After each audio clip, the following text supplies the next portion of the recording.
Just a stone's throw from downtown Knoxville, the deep waters of an old rock quarry are now home to an invasive alien. I have several friends that think I'm making this all up, but you gotta find them. On the surface, nature writer Stephen Lynn Bales enjoys a sunny day canoeing at Meads Quarry Lake. This is an absolutely perfect day for this. But the senior naturalist at IAM's Nature Center strokes in search of something deeper, scanning for a species usually associated with the salty sea. It's an East Tennessee jellyfish. To the scientific community, they are called Craspedicusta sorii. That's their Latin name. But to the rest of the world, they're freshwater jellyfish. It's the only species of freshwater jellyfish in the entire world. After paddling and probing this 25-acre lake, And they can pop up anywhere. Bales bumps into a full bloom. There they are. I see them. I'm right in the middle of them. They're all around me. Hey, little babies. A smack of thousands of freshwater jellyfish as far as the eye can see. Oh, they're incredibly fascinating. Blasting light through a clear container reveals all the algae, sediment, and these tiny creatures' tangle of translucent tentacles. They can have as up to 300 tentacles, and they're tiny. They're only the size of a penny, and they're transparent. They have tentacles that can sting, but they only sting zooplankton, little tiny animals. Those are the kind of things we studied in high school biology looking through a microscope. They feed on the microscopic animals in the water, and Bale says there's no need for people to fear the pain of a freshwater sting. That's usually the first question is, will they sting me? They cannot sting us. They don't have enough venom in those tentacles to hurt us. They can't penetrate our flesh, so you can literally pick them up or catch one if they get close enough to the surface. Whoa. So, how'd they get here in the first place? Freshwater jellyfish are native to China and first showed up in the United States around 1907. One theory, they're polyps attached to imported water lilies, then took flight to new waters with help from our feathered friends. Riding on the legs and feet of ducks and water birds, they're pretty much throughout the entire 48 states. They first appeared in this lake in 1997. And freshwater jellyfish really thrive in calm waters like you would find at a reservoir or in this quarry. But if these creatures are so widespread, why is it that so many people have never even seen one? You need perfect timing for a sighting this special, because the animals only look like actual jellyfish for a few weeks of their lives. It's roughly a 2-year life cycle. Most of their lives, they're in another form. They're down on the bottom. And little polyps that are like transparent gelatin. But then as it grows and matures, it will develop that classic jellyfish medusa stage.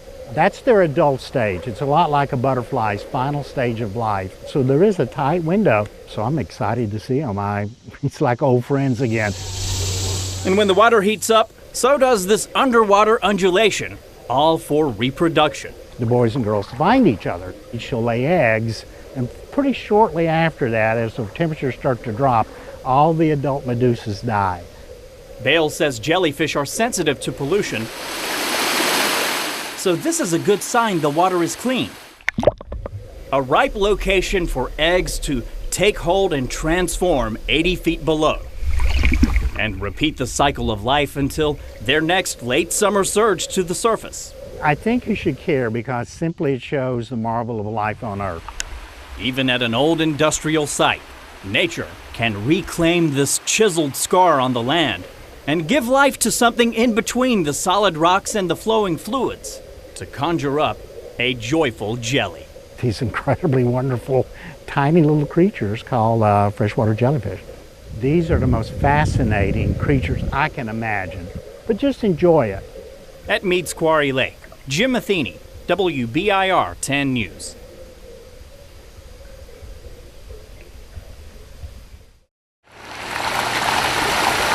All right, we good to roll? In Cades Cove. Here he comes. Maryville College biology professor Drew Crane says the best way to understand wildlife Ready? is through direct exposure. Every one of these, if they survive, is going to be a wood frog. This is Crane's 10th year of teaching a marriage of wildlife biology and wildlife photography. It's not just a science class, and it's not just an art class. It's an art meets science class. These are not photography majors. Many of them, the closest thing they've come to trying to take a great photo is taking their iPhone out at a concert. Yeah, I wasn't expecting how close we'd just be getting. Well, we were just tracing down that big buck, so I've got kind of action shots of them running, just kind of playing around. And at the end of the day, there's photographic evidence whether students actually did their homework. Okay. The students have to know about the behavior to capture it, being able to anticipate where's that animal going, what's the animal going to do next. But this isn't cold biological documentation. Crane tells his students to learn and share knowledge in a way that's memorable. They should focus on the heart. A photo is there to cause an emotional reaction in the viewer. The doe, as she's shaking with the water as it's coming off of her body. You're cold, you're wet, you feel that when you look at that shot. The other shot of a pileated woodpecker, that red cheek stripe that's got a berry right in between its beak. And students do more than capture light. There he is. They capture moments. See that red-headed woodpecker? Knowledge. That blue sky, that's a great color contrast. The sun's perfect. And develop an appreciation of the world around them. Gorgeous. I am standing in one of the most beautiful, pristine places on planet Earth. I want my students to appreciate that, how blessed we are to live where we are and to be able to come out here and experience this. In Cades Cove in the Great Smoky Mountains, Jim Matheny, WBIR 10 News. Those seeking enlightenment about Mother Nature's pyrotechnics, look no further than Lynn Faust. You know, I'm lucky enough to live in the middle of firefly heaven. You can call her the lightning bug lady. Lightning bugs, well, they're just something fun. And whether you say lightning bug or firefly, it's the same thing. And it's not really a bug or a fly. It's a beetle that can spend a year or two underground. Then, in the final few weeks of its life, spreads its wings and goes out in a romantic blaze of glory. The flash sends a seductive strobe to match with a mate. Each species has its own flash, its own song of love. It's to find a mate and lay eggs, and then they die.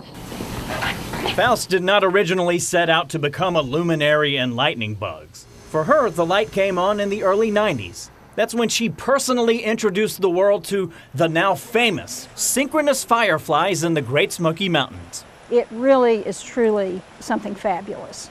For decades, Faust watched the light show as a family tradition at her in-laws' cabin at Elkmont. We've always called it the light show. We'd all be up at the cabin. My late mother-in-law, she'd say, in 10 minutes the lights are going out and the light show's going to begin.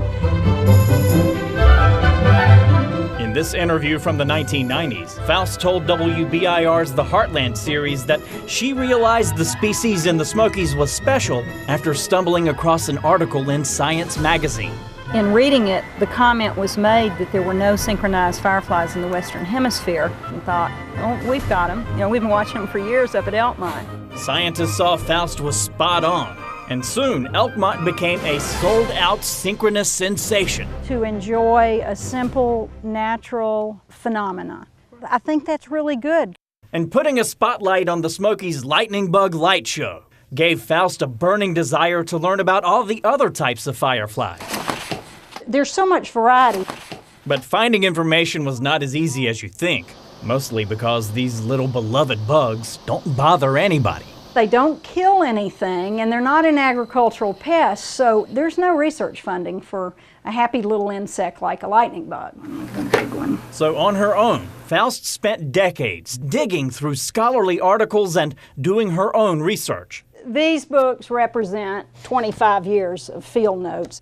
Now she wants to introduce people to new light shows and says you don't have to go to Elkmont to see an awesome display. Right here where we're sitting, right here in Tennessee, we have close to 30 species right here. You can get in your backyard. You don't even have to get in your car, usually. Take these bushes and trees in Knoxville. They may not seem like anything special amid the steady hum of air conditioners. But this patio furniture becomes a front row seat for a symphony in the sky. Like what you have in your trees, in your backyard, you know, that's gorgeous. Plenty of other beautiful light shows of their own type that people can enjoy just as much. And after 4 years of burning the candle at both ends, Faust has completed the first book that puts it all in one place. There's field guides for everything else, and I think it's time for a field guide for lightning bugs, and cover 50 species in exquisite detail, the flash, and the time of year they come out and where they fly, like trees versus grass. They can sit in their lawn chair and see something beautiful. And a big breakthrough for this book is Faust worked with other experts to conjure up fun nicknames for all of the species.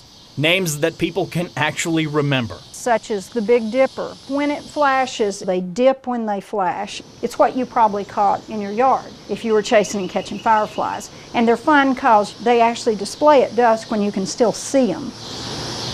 The sidewinders flash sideways. I love the ghost family, the blue ghosts. They look like ghosts because it glows. The Chinese lanterns, the Mr. Mac, the twilight bush babies. My husband thought of that one. I thought that's a good one.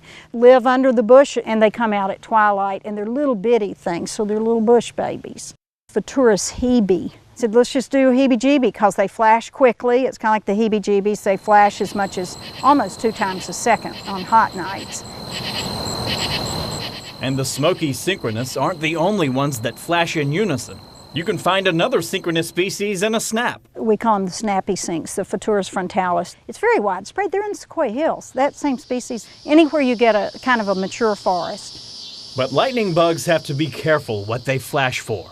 Some species do not radiate for romance. A few femme fatales flash to fool other fireflies into becoming their feast. Oh, the big scaries. See the predator, you can almost look at and tell that thing looks scary, just as violent and gory. But the predatory ones have figured out they can lure love-sick males in and think that they're meeting the love of their life, and really they will land on the predator who eats them.